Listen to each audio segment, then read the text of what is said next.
Bonjour à tous, je vous propose de commencer ce webinaire de la métropole de Montpellier, Objectif Plan solaire 2050, le photovoltaïque en question.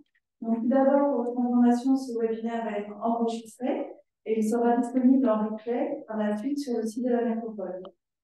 Si vous avez des questions, vous pouvez les poser dans le chat et on aura des temps réguliers pendant la séance pour que l'on puisse répondre à vos questions. Nous accueillons ce soir trois participants. Donc, tout d'abord, Madame Isabelle Pouzard, vice-présidente en charge de la transition écologique et solidaire, de la biodiversité, de l'énergie, de l'agroécologie et de l'alimentation. Bonsoir, Madame Pouzard. Bonsoir. Monsieur Stéphane Bozarelli, président de CEMATER. Vous allez nous expliquer ce que c'est que CEMATER. Bonsoir. Et Monsieur Patrice Guillonnet, qui est chargé de mission énergie renouvelable à la métropole de Montpellier. Bonsoir. Bonsoir. Trois séquences ce soir. Donc, un premier temps sur le rappel de l'importance des énergies renouvelables pour atteindre les objectifs du plan climat. C'est Madame Touzard qui va nous expliquer ça. Ensuite, un deuxième temps donc, sur les réponses aux idées reçues qu'on peut avoir sur les impacts environnementaux du photovoltaïque. Donc là, c'est M. Bozarelli qui va essayer de déconstruire nos idées reçues. Et en troisième partie, une présentation de quelques dispositifs d'accompagnement existants, à la fois pour les particuliers et pour les communes, voilà, pour les personnes qui souhaitent installer des énergies renouvelables. Donc, je vais passer la parole à Madame Touzard, qui va vous présenter les objectifs du plan climat et du plan solaire 2050. Bonsoir, bonsoir à toutes et à tous. Donc, oui, c'est des ambitions extrêmement fortes que l'on a et qu'on doit tenir sur le territoire de la métropole pour relever les défis de la décarbonation à l'horizon 2050 et voilà, qui doit s'accompagner aussi d'une diminution globale de nos consommations d'énergie, au-delà de la décarbonation. Voilà, donc juste pour vous rappeler, vous avez sous les yeux, je ne vais pas lire tous les chiffres, concrètement de quoi il s'agit pour nous, mais rien que voilà, deux petites idées, petit indicateur. D'ici 2050, il faut qu'on diminue par 7 nos émissions de CO2. Donc on passe de 1600 à 240 kilotonnes équivalent CO2. Et en plus, il faudra qu'on compense ce qui nous restera, les émissions qu'on continuera à faire, parce qu'il y a des émissions incompressibles que l'on aura toujours en 2050. Et surtout, il faut qu'on diminue aussi quasiment par 2 nos consommations d'énergie en 2050. Et pour ça, on se met déjà sur une trajectoire d'un plan climat horizon 2030 où on diminue de 27% nos consommations d'énergie. Sur le territoire, pour rappel, ici à Montpellier, et sur la métropole, c'est essentiellement le bâtiment et les transports. Donc, c'est ça les 2 gros leviers d'action sur lesquels on a beaucoup de travail à faire. On n'a pas d'industrie très marquée ici sur le territoire. Et alors, par rapport à cette énergie décarbonée qui sera entièrement décarbonée en 2050, par rapport au mix national, nous, on se positionne sur la métropole, vous verrez, sur une bonne part que l'on compte donner au photovoltaïque. C'est un peu le sujet de notre webinaire. Mais déjà, en termes de production d'énergie renouvelable, aujourd'hui, par rapport à nos consommations d'énergie, il y en a 3,3% qui sont produites sur notre territoire. Et il faudra qu'en 2050, on produise sur le territoire 44% de ces énergies décarbonées qu'on va consommer. Donc là aussi, une grosse marche d'escalier à franchir. Et donc, en fait, voilà, le plan solaire, vous en avez forcément entendu parler, on l'a présenté à tous les acteurs de l'écosystème voilà, il y a quelques temps, il n'y a pas longtemps, le plan Montpellier solaire.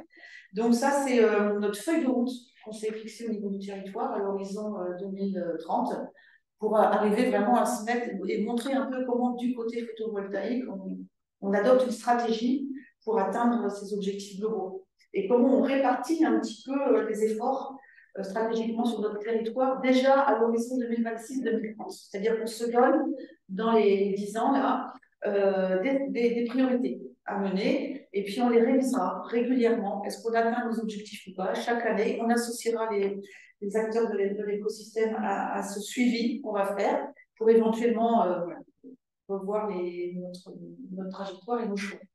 Alors, ce qui est important dans ces choix, c'est qu'on met vraiment le focus sur les toitures. Parce que, voilà, il y a quand même un très gros potentiel. Tout le monde connaît maintenant le cadastre solaire. Sinon, Patrice en reparlera tout à l'heure. Et donc là, gros focus sur les toitures. Vous voyez, c'est le gros morceau. Qu'il s'agisse des particuliers, des copros, des entreprises, du tertiaire, donc, ou des toitures des bâtiments publics. Arrivent ensuite les ombrières sur les parkings. Donc là, aussi une stratégie volontaire, sachant que quand même, il faut qu'on ait un équilibre entre la solarisation des parkings, d'un côté, mais aussi à long terme, on savait quand même une vision qui est celle de la reconstruction de la ville sur la ville, de la densification. Et ces parkings à terme, dans le cadre des politiques de mobilité, vont être de moins en moins occupés par les voitures.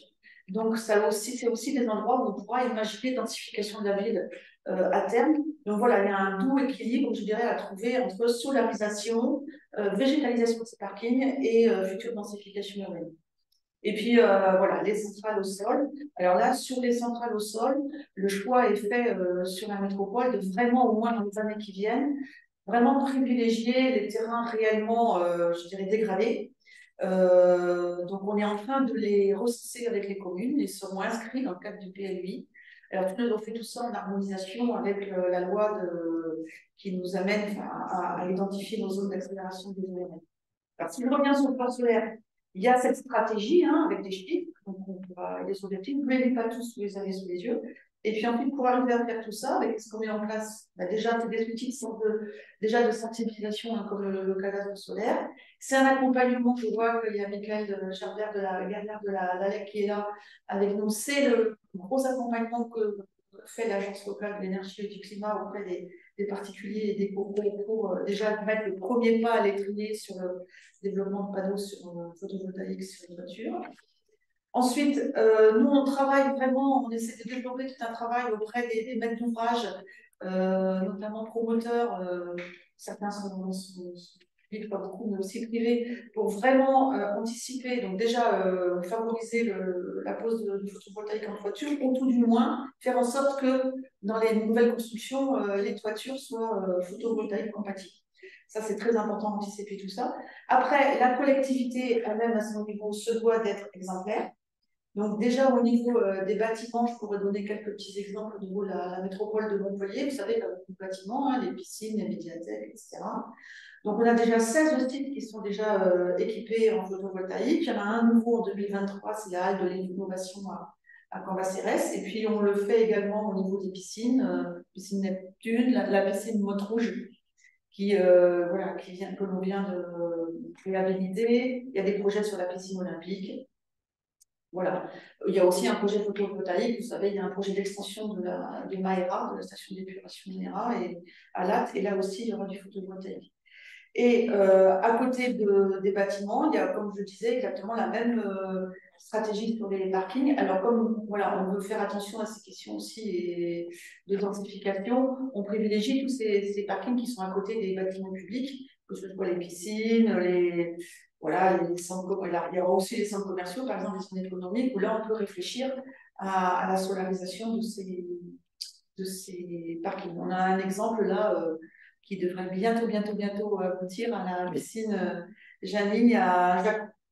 Et puis enfin, pour ne pas être trop longue, la métropole aussi travaille aux côtés des communes pour les accompagner, avec bien entendu aussi la LEC, mais aussi avec Altemed, et puis avec l'ensemble des partenaires, des acteurs, la RAC, etc., qui pour nous aider à développer, que ces communes puissent développer à la fois des soupières sur leur parking, comme ça se fait par exemple à Clapier, à Vignac, à Prades-Velez. Il y a aussi Castelnau, récemment. Il y a des projets aussi qui se développent dans les autres communes, puis aussi sur les toitures d'école. Dans les communes, il y a beaucoup de projets là qui sont en cours, que ce soit au Grèce, à Montpellier, à Sussan, etc.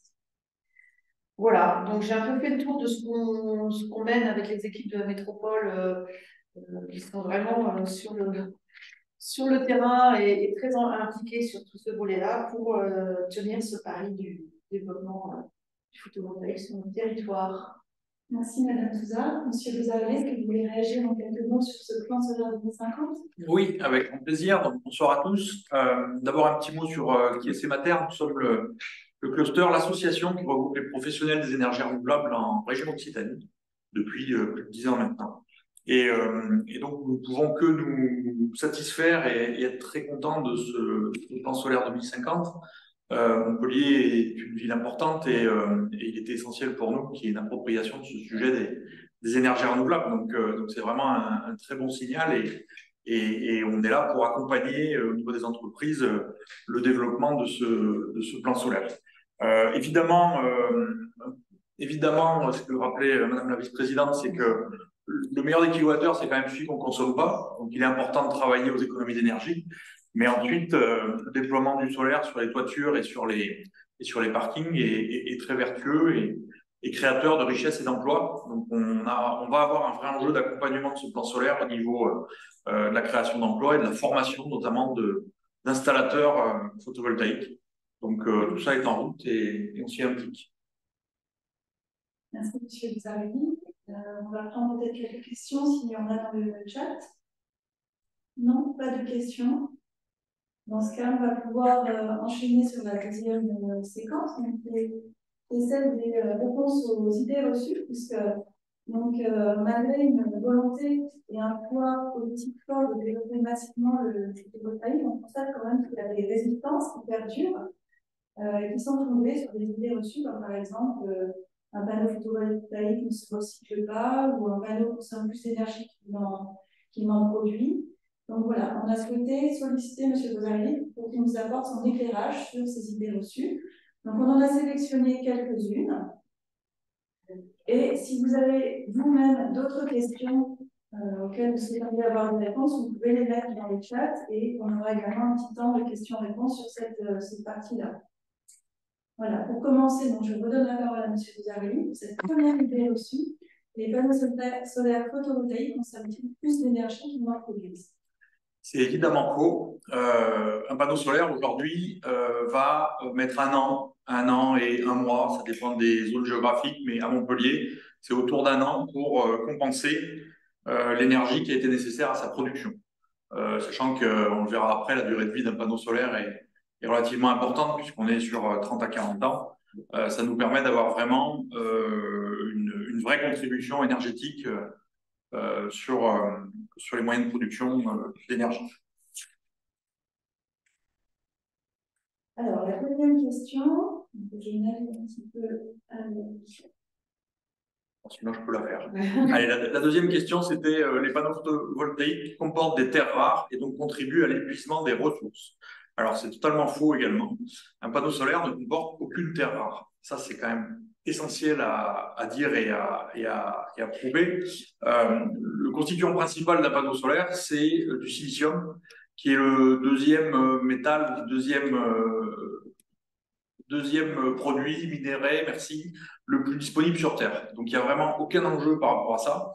Ensuite, c'est du verre, c'est de l'alu, c'est que des matériaux qui sont produits de façon assez courante et il n'y a pas d'enjeu de terre rare dans les panneaux solaires. Merci. Troisième question. Les panneaux photovoltaïques sont fabriqués en Chine et donc ne contribuent pas au développement industriel de la France. C'est hélas vrai. Pour le coup, je ne peux pas vous dire l'inverse. Aujourd'hui, en France, on produit globalement 10% de ce qu'on installe. Et encore, quand je dis on produit, c'est on assemble des cellules qui sont produites en Chine, à Taïwan, dans des pays comme ça, pour faire des panneaux. C'est quand même de la main-d'œuvre et c'est quand même de l'activité.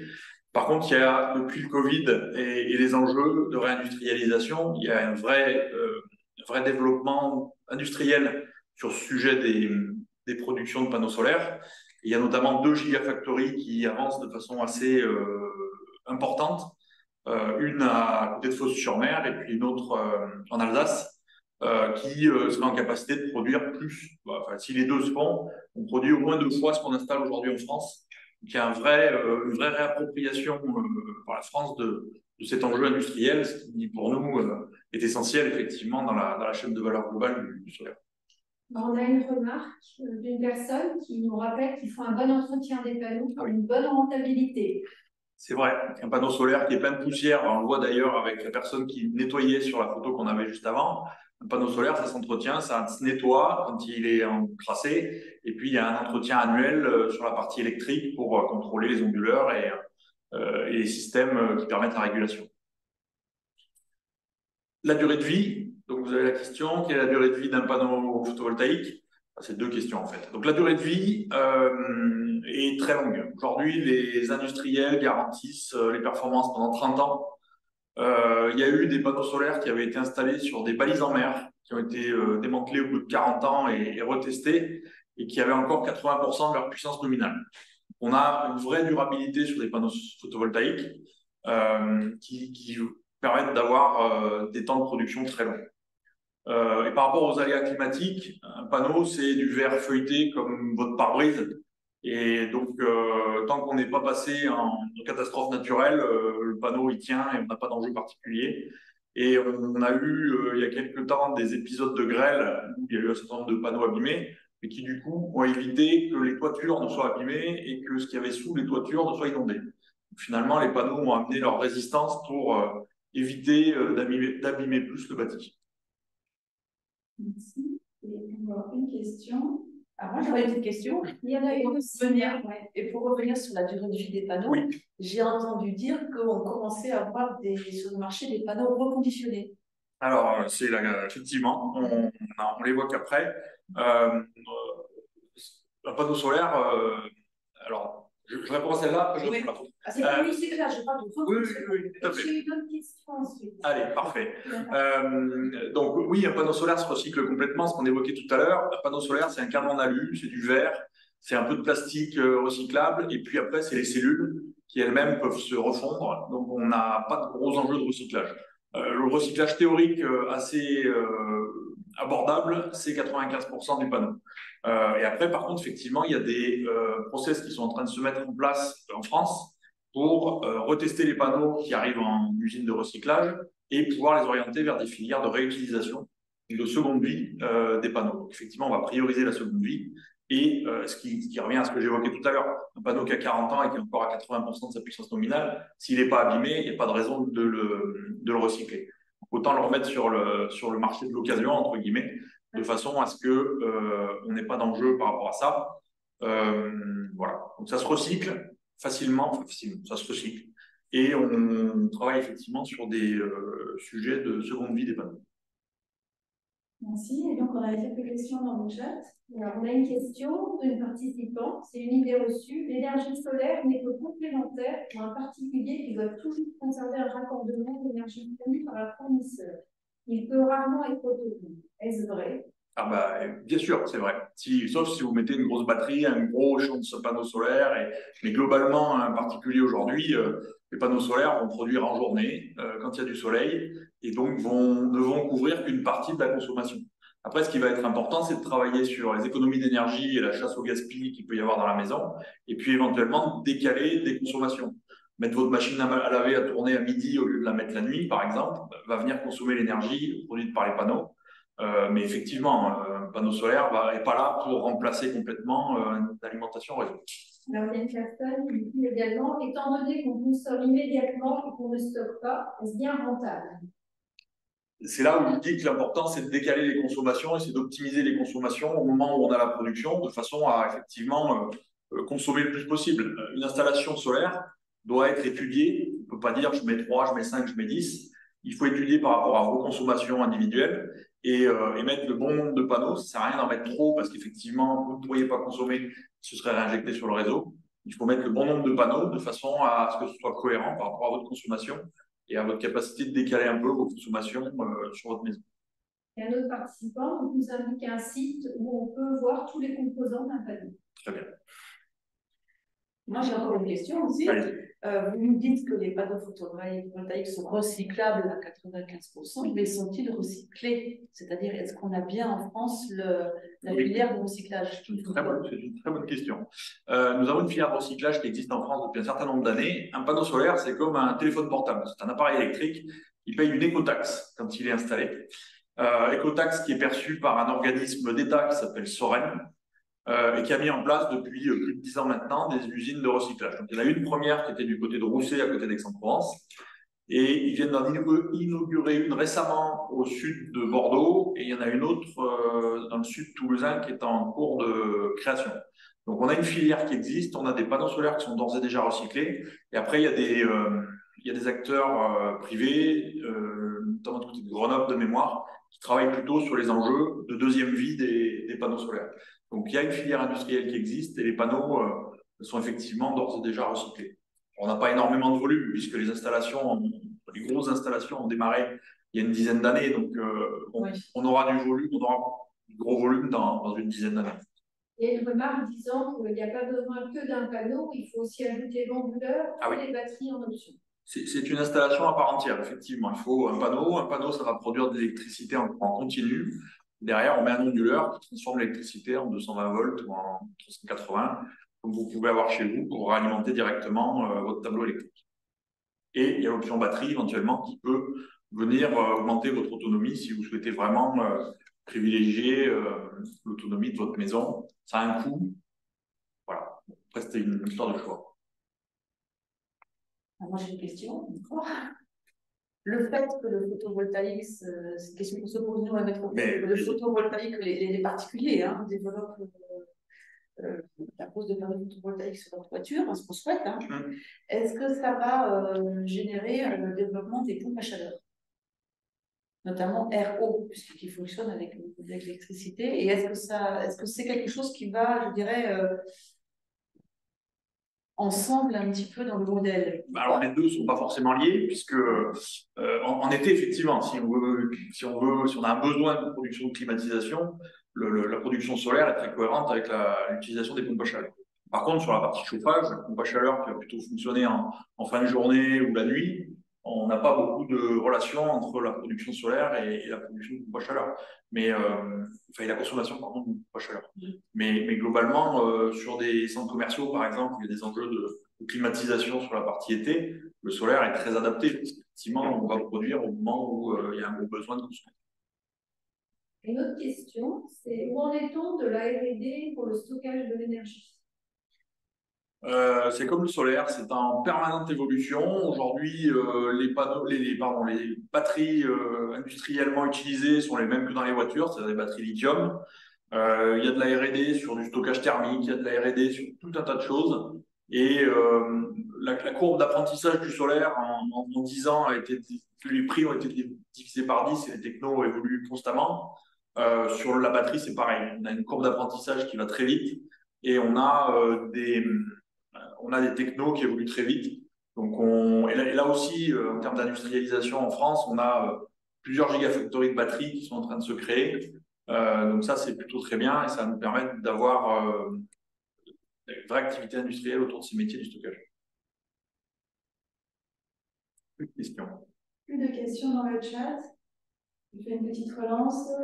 Si jamais vous avez des questions, c'est le moment. Je peux ajouter par rapport, si je me trompe, je ne suis pas spécialiste, mais par rapport à cette question du stockage de l'énergie, va se développer une nouvelle stratégie minière sur le territoire français. On a entendu parler, effectivement, pour faire des batteries, il faut du lithium. Aujourd'hui, il faut du lithium, en tout cas dans les technos matures. Donc, à voir comment tout ça va évoluer. Et c'est vrai qu'à faire des gigafactories pour produire ces matériels, ce serait bien d'avoir les matières premières aussi. Très bien. S'il n'y a plus de questions, on va passer à la troisième partie de notre webinaire, qui est une présentation de quelques dispositifs d'accompagnement qui existent sur notre territoire, portés par la métropole ou pas nécessairement. L'idée, c'était vraiment de donner le maximum d'options possibles pour passer à l'action. Donc, je vais passer la parole à Patrice. Quelqu'un qui a rebondi en posant la question, est-ce que les batteries dont vous parlez sont effectivement techniquement au point pour le particulier? J'en ai une chez moi, donc oui, ça marche très très bien. La batterie est installée à côté de l'onduleur et c'est totalement transparent, si ce n'est sur mon appli où je vois quand ça charge et décharge. Et le soir, je consomme en général l'électricité produite par mon installation solaire, puisque ma batterie s'est stockée dans la journée. Donc oui, c'est complètement au point. Après, c'est une histoire d'investissement et de temps de retour. Voilà. Faut la remplacer au bout d'un moment. Et effectivement, la durée de vie pour le coup est plus courte qu'une durée de vie de solaire, donc, et la dégradation peut être plus rapide. Donc effectivement, il y a des enjeux sur les batteries qui ne sont pas tout à fait les mêmes que sur les panneaux solaires, mais c'est au point et ça marche bien. Pas d'enjeu. Et toujours une question, j'en profite.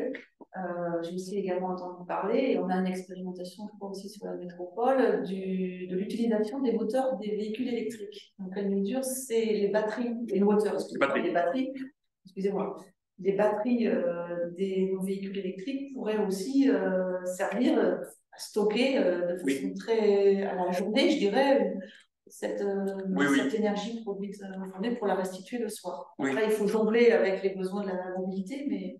Oui, donc c'est une vraie...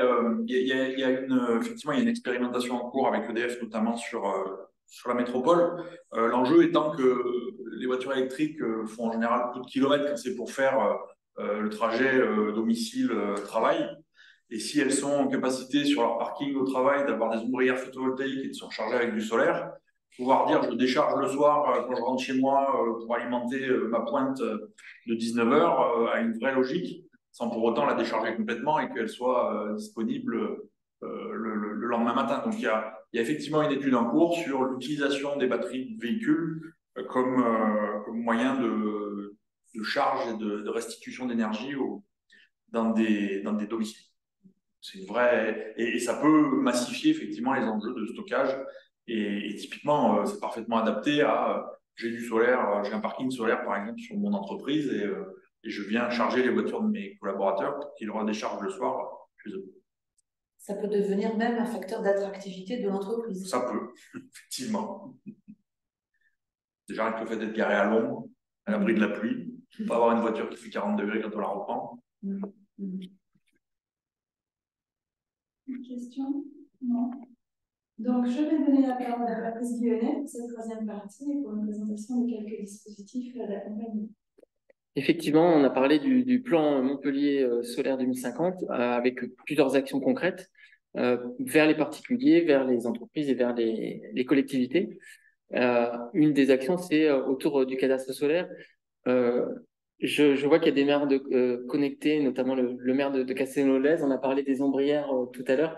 Elles vont être inaugurées, je crois, dimanche matin, les ombrières du Palais des Sports de Castelnau. Donc, effectivement, c'est aussi les communes font aussi déjà de leur côté des projets. Mais on va essayer de les accompagner aussi pour aller plus loin. Et du coup, de répondre à une remarque de dès qu'on est particulier, on a du mal à passer au pavillon car c'est à cause du coût. Effectivement. Alors le coût, comme on l'a dit, ça a été dit tout à l'heure, il a beaucoup baissé. Il a beaucoup baissé et par contre, l'achat d'électricité a beaucoup augmenté. Et la grosse différence qu'on a ces dernières années, c'est qu'avant, ce qui était rentable, c'était de vendre la totalité de l'électricité. Et maintenant, l'autoconsommation, même chez les particuliers, ça devient vraiment intéressant. Et c'est la plupart des dossiers de raccordement des gestionnaires d'énergie ont des dossiers liés à l'autoconsommation avec la vente de surplus.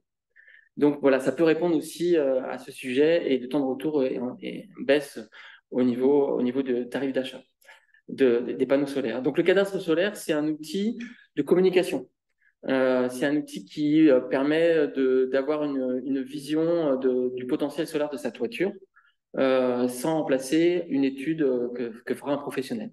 Donc on peut voir sur la slide suivante comment ça se présente. Donc quand on arrive sur le cadastre, on voit ces toitures avec différentes couleurs en fonction des ombrages.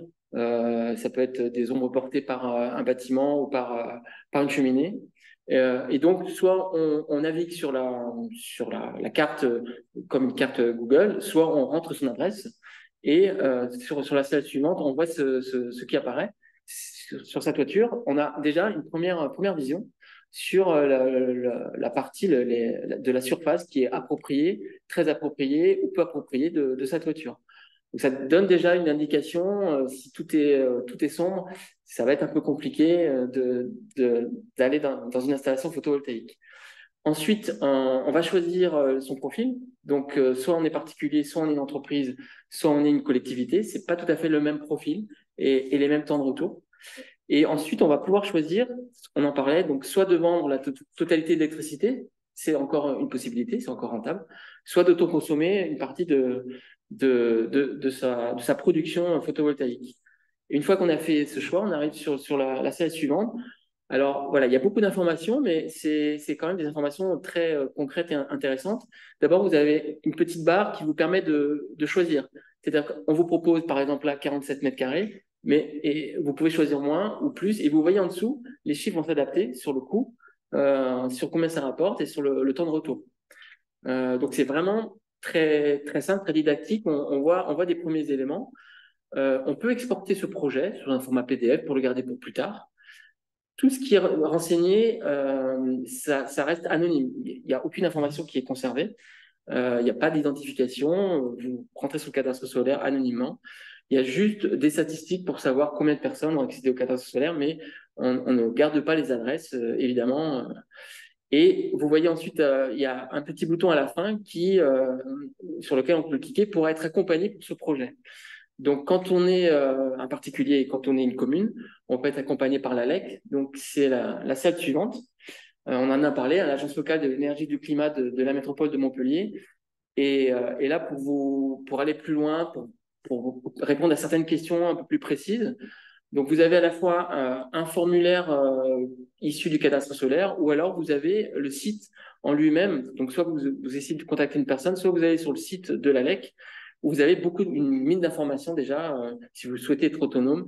Ça reparle des idées reçues, il y en a encore plus. Il y a beaucoup d'informations très intéressantes sur ce site de la LEC Montpellier.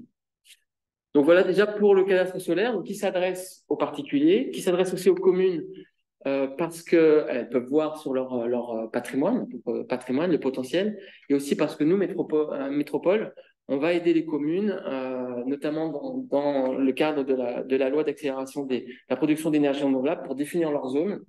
Avec ce cadastre solaire, on a des données sur leur territoire pour essayer de définir des zones et des potentiels avec chaque commune de la métropole.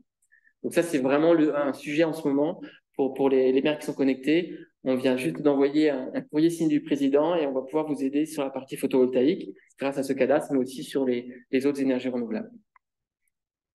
Il n'y a pas de questions pour l'instant sur le cadastre, on les prendra peut-être après. Il y a M. Laforde qui invite les participants à participer, à venir dimanche 15 octobre à 11h. Voilà, donc pour préciser le lieu.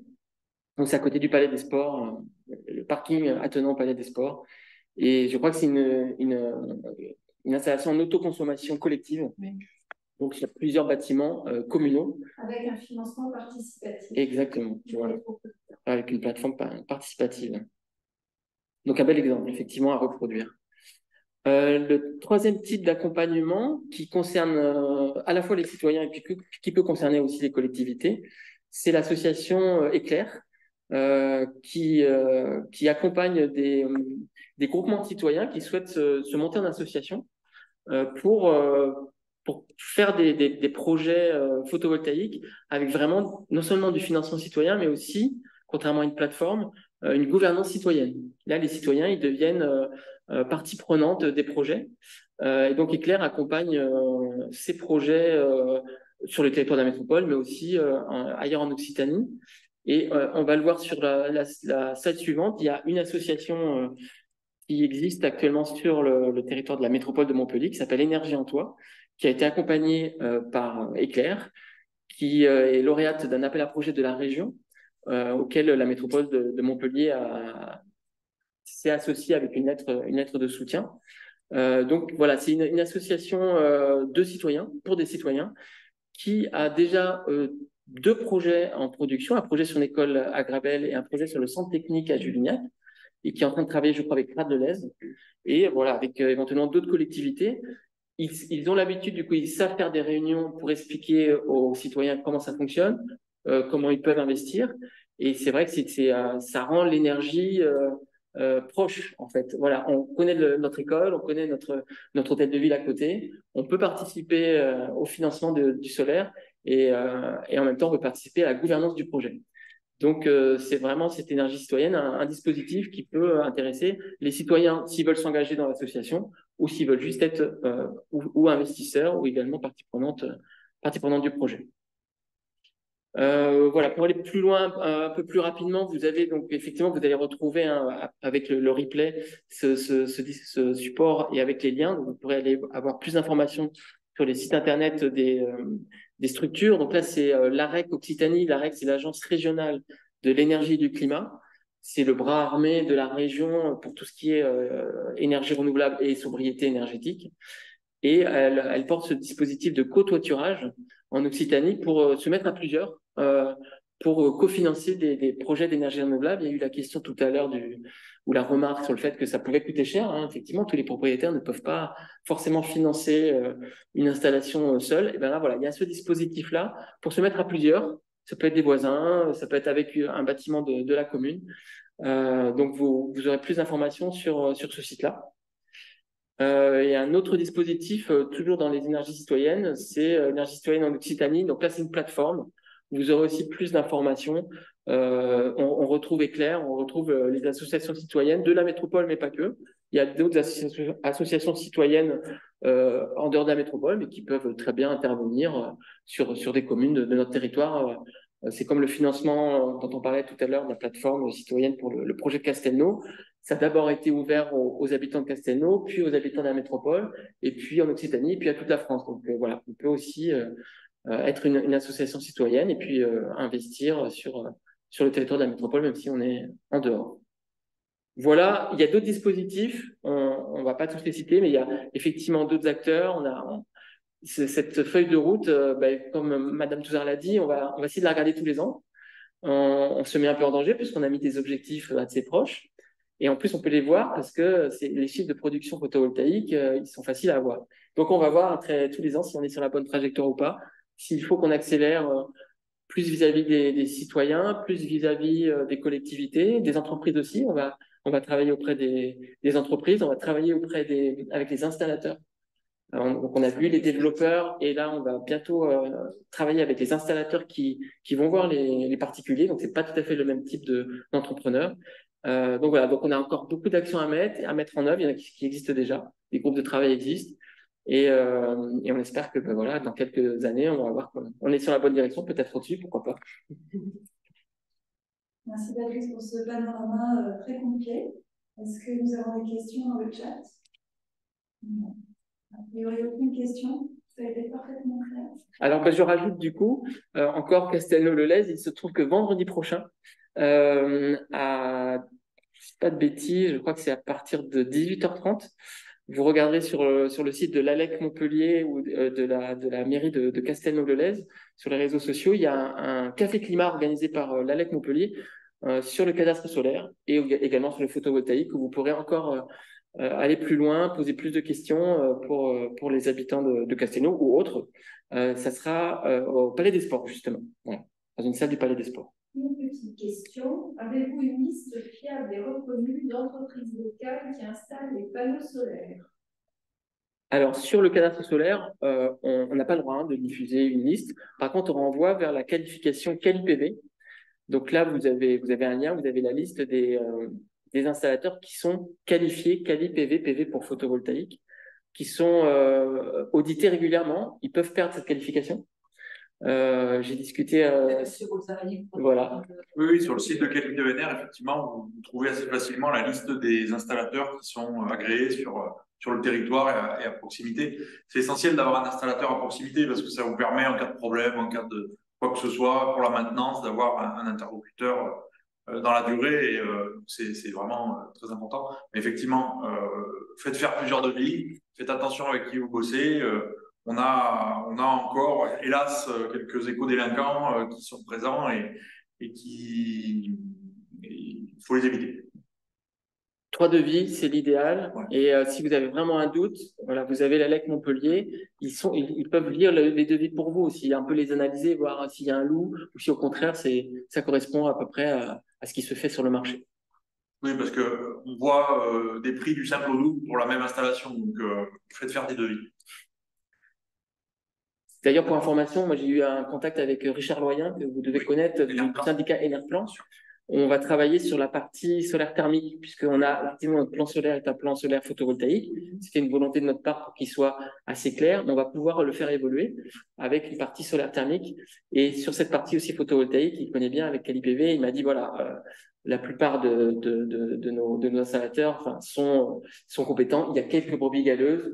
Ce qu'il m'a dit, c'est que 3 € du watt crête, c'est à peu près le tarif global. Si vous voyez 6, c'est pas bon. Voilà. Et donc, il m'a dit, un installateur peut très bien perdre sa qualification QualiPV si son audit montre que finalement, il ne fait plus du bon travail. vérifier que le label quali-PV est le label de l'année. Voilà. C'est des labels annuels. Et donc, il y en a qui gardent le label de l'année d'avant ou 2 ans avant, mais qui ne sont plus quali-PV. En fait. Exactement. Ils peuvent avoir encore sur leur carte de visite, mais sur le site, ils n'y seront plus. C'est ça. Très bien, merci pour ces excellents conseils. Est-ce que vous avez envie de quelque chose? Je suis étonnée de voir qu'il n'y a aucune question sur les aides possibles. Peut-être que les gens savent il n'y en a plus. Il y a une époque, il y a quelques années où il y avait du crédit d'impôt, notamment sur le photovoltaïque. Il y avait des aides. Le photovoltaïque, maintenant, il est rentable par lui-même. Il n'a plus besoin d'être aidé. L'aide qui existe, en fait, c'est le tarif d'achat, que ce soit en vente totale, où il est plus important, ou en vente de surplus, où il est moins important, mais on a vu que le taux de consommation était maintenant intéressante. Et donc, il n'y a pas d'aide en plus pour l'achat des panneaux solaires. Une collectivité n'a pas le droit de donner une subvention, puisque le tarif d'achat est considéré déjà comme une aide nationale. On ne peut pas se rajouter à une aide supplémentaire.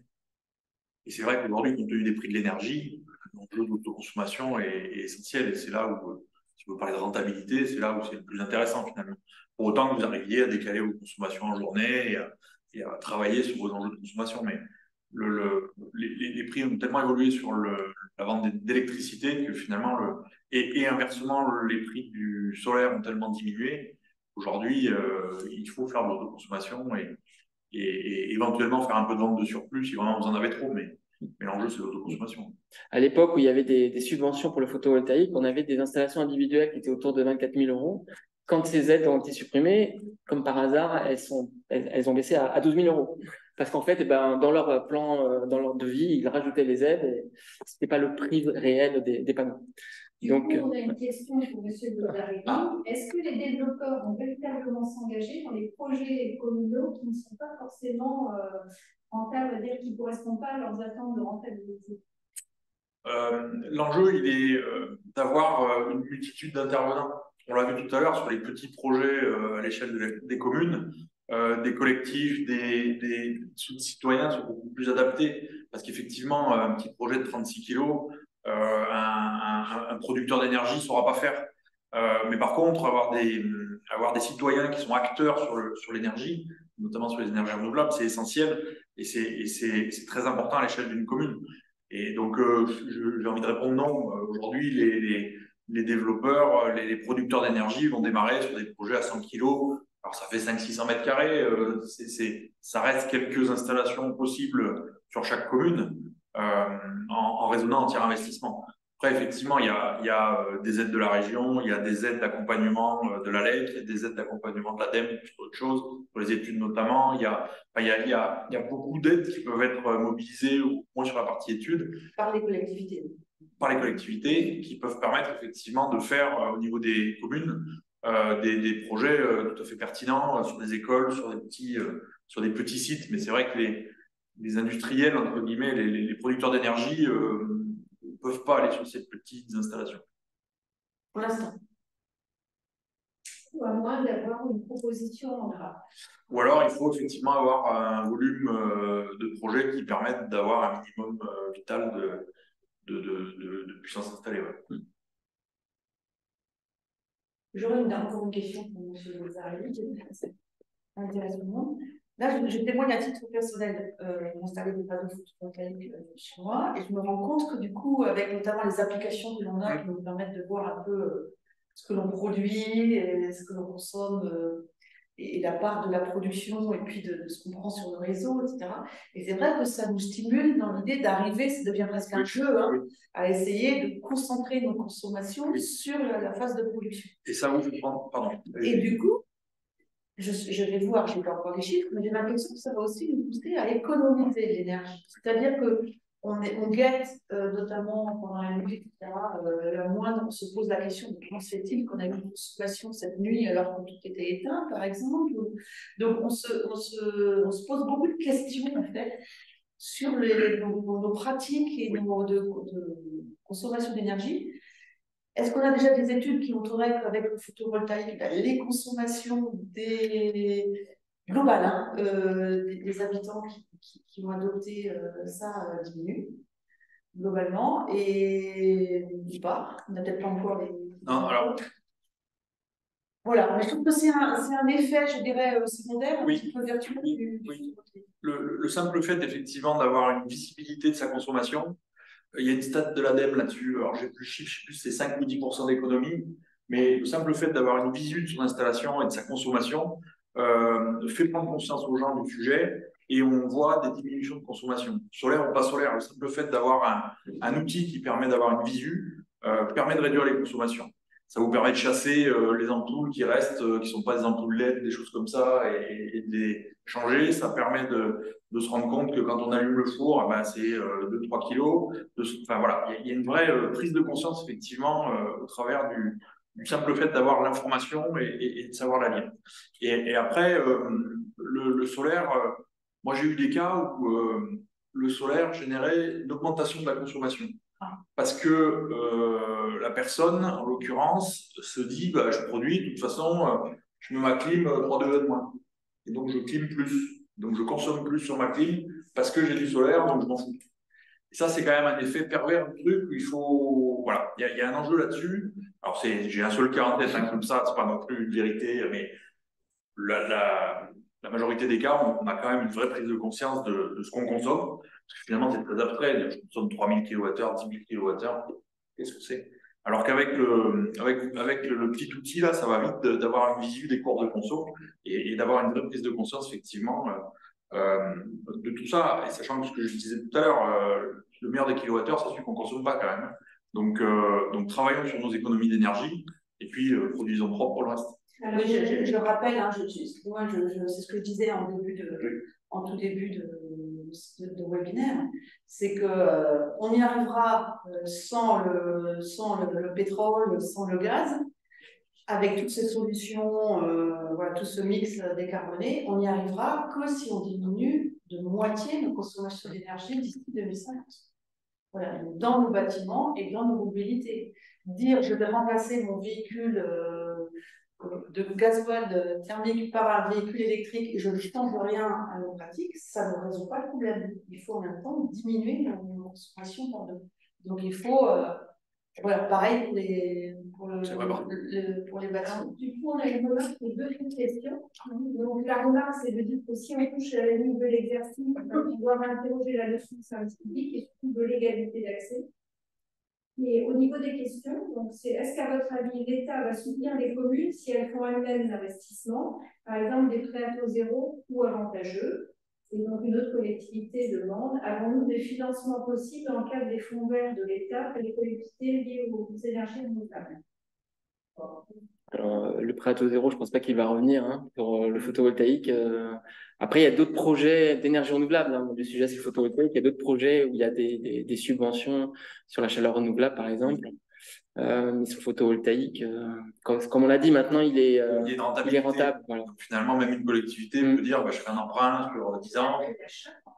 Et voilà. Ça a été beaucoup décrié par les personnes qui étaient contre le photovoltaïque, le fait que on disait que c'était une énergie subventionnée par l'État. Bah, c'est plus le cas en fait. Et oui, voilà. C'est ça. Alors, nous producteurs, il y a 20 ans, c'était de l'éolien, c'était pas du solaire, mais on avait des prix de vente qui étaient subventionnés et le Graal pour nous, c'était le jour où on arriverait à avoir un prix de kilowattheure produit qui soit vendable au marché sans subvention. On y est. C'est pour ça qu'on voit aujourd'hui un développement relativement important. Et il y a 0 subvention aujourd'hui sur le solaire photovoltaïque.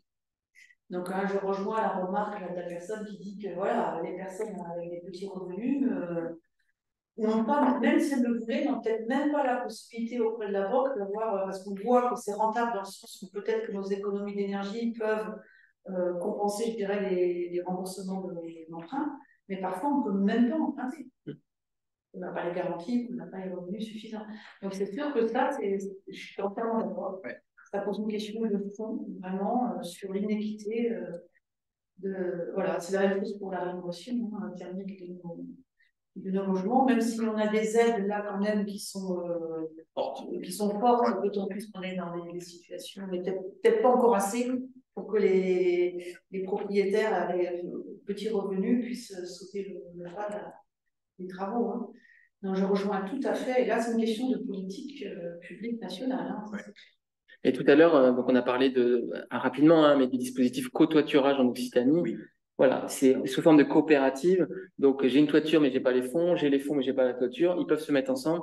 Donc, je vous encourage à aller voir le site de l'AREC Occitanie sur Cotoiturage Occitanie, à la fois collectivité ou particulier.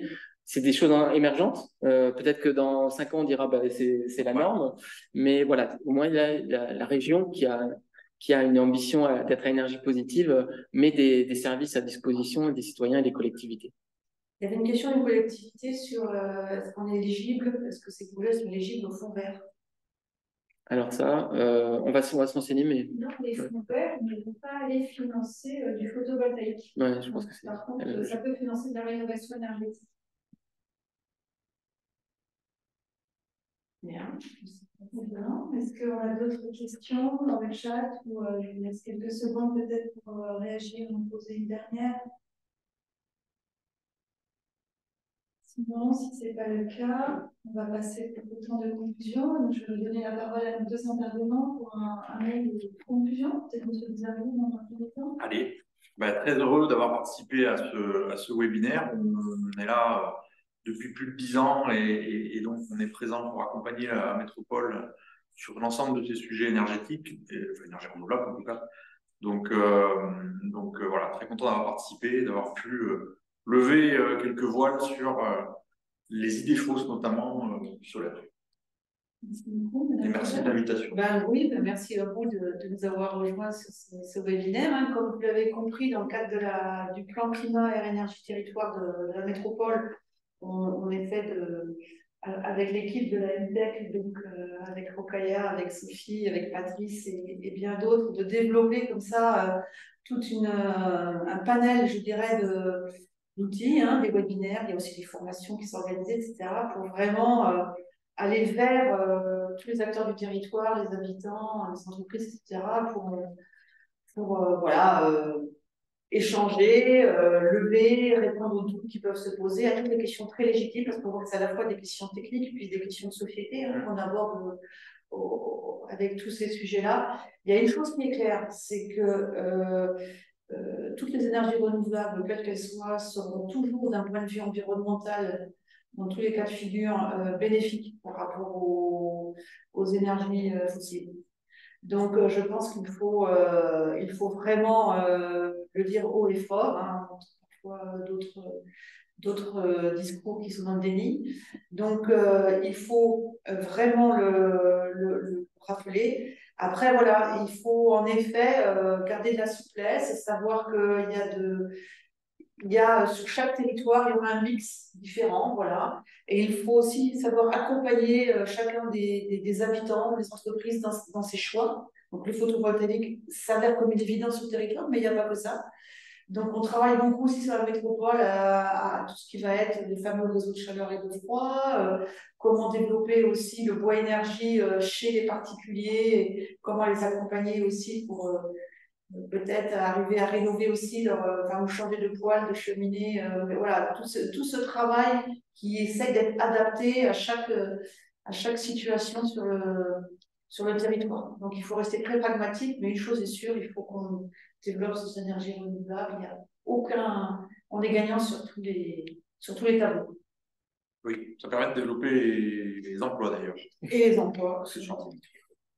Les participants vous remercient également et remercient le fait d'avoir cité Castelnau dans les interventions. Parce que là, on fait la vedette.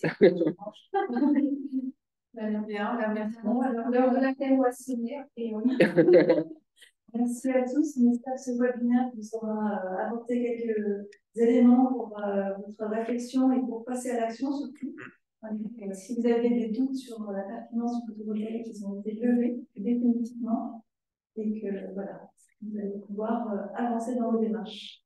On vous souhaite une bonne soirée et puis on vous donne rendez-vous pour votre webinaire certainement dans les prochains mois. Merci à tous.